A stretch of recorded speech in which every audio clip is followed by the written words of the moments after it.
Osterkamp, and this is my micro-teaching video for English 607.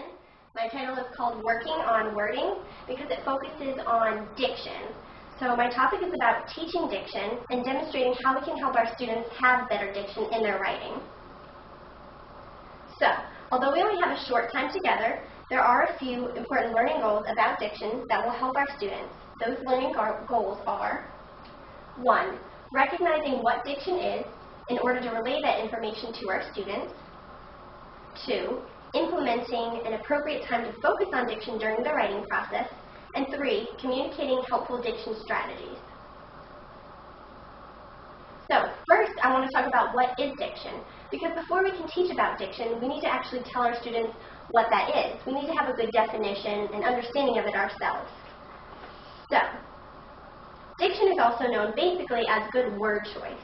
The better diction we use, the better vocabulary we have, and word choice we use in our writing is good. And why is that important? It's important because we want our writing to be interesting. If we have students who say, oh, the day was a good day, we had a lot of fun, it's not using a lot of good diction, a lot of good word choice that we can offer. And the English language has so many good words that we can use in place of that, and that's something that we need to help our students learn about. So, there are a few different categories that writers would want to keep in mind about diction. And those are as follows.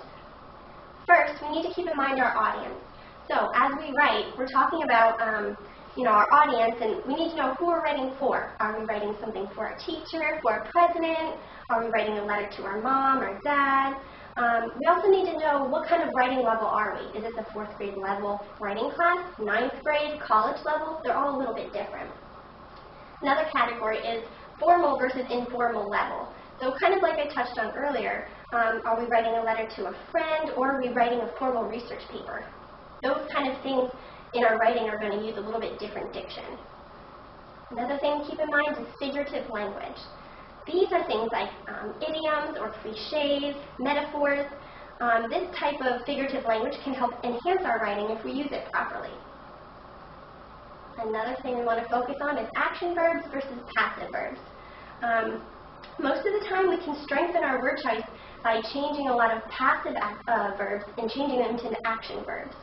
So I have an example here. We could say, the surgery was performed really late last night by the doctor who was really tired. It's kind of wordy, it uses a lot of passive voice. Instead, what if we say, yesterday evening, the exhausted doctor performed the surgery. Makes it a little bit more interesting for our readers and a little bit easier to understand. Another thing I want to touch on quickly is connotation and denotation. So connotation focuses more on the figurative aspect of a word, whereas denotation focuses more on the dictionary definition. So consider the word snake.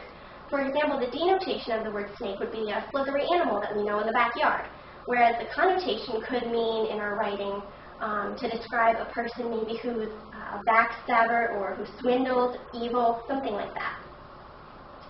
So next, I want to do just a brief activity. I know we don't have much time, but I want everybody to, here in my audience, take a brief look at these words up on the screen. We have something like dumb, skinny, green, cool, thing, ugly. So does anybody want to volunteer to go ahead and pick one of these out and maybe explain what kind of emotion you get conjured up in your head, a positive, negative, or why you would want to choose or not choose that word in your writing? Skinny. All right, what do you want to say about skinny? What kind of emotion does that draw up in your head? Well, a lot of times girls like to be called skinny, but other times guys don't because guys want to be macho and muscular. So being a skinny guy generally makes you think like, oh, he's gangly, small. That's great. That could also be maybe a negative word towards a woman as well, though, if you compare it to the word thin. Sometimes you hear the word, oh, she's so skinny, it might mean that she's not eating very well, she doesn't look very well, whereas thin could mean a little bit something more positive. But as you said, that's correct. Something like skinny could mean different things depending on the gender that we're writing about. So that's a great example. So as we move on, we're going to learn about when we should focus on diction. And this is so important, something that I really found important in my research, because most research that I've found emphasizes how teachers should not focus on diction right away, especially in a first draft. So if we were to have writers make their rough draft and then all of a sudden we mark it up and point out all the bad choices of words that they've used and say, oh, we used better diction here, it sort of gives the writers a false impression of, hey, if I just change my words around, I can make a better draft. And that's not really something that we want to emphasize greatly as teachers, because we want them to focus on their content of their writing, the flow of paragraphs, other ideas. And so I don't know if you can see this on the screen, but part of the research I found says that comments like focusing on word choice right away gives student writers the impression that they're so important to focus on, and it's not in proportion to how they should really view those errors in the writing process. So next, I want to focus on where we can direct our students. So a big part of finding better words and using better diction could be found in a thesaurus, for example. We know that they offer a lot of synonyms and antonyms, so we can direct our students to look in a thesaurus. But another part of research that I found is that oftentimes student writers tend to use a thesaurus incorrectly and inappropriately, because they may say, oh, let me use a better word here. And instead, they just find the first one that they can find in the thesaurus, and that's not always accurate. We want to make sure that we're using diction correctly and using the best word and the right word. So I have an example of a sentence like, your instructions were so helpful. If we were to change the word helpful, oftentimes, for example, in Microsoft Word, there's a feature where you can highlight the word helpful and then right-click and find a drop-down list of synonyms. And so I did that with this word helpful, and I came up with the following sentences. Your instructions were so accommodating, so caring, so cooperative. And as we know, saying something like your instructions were so caring doesn't get the point across that we necessarily want to.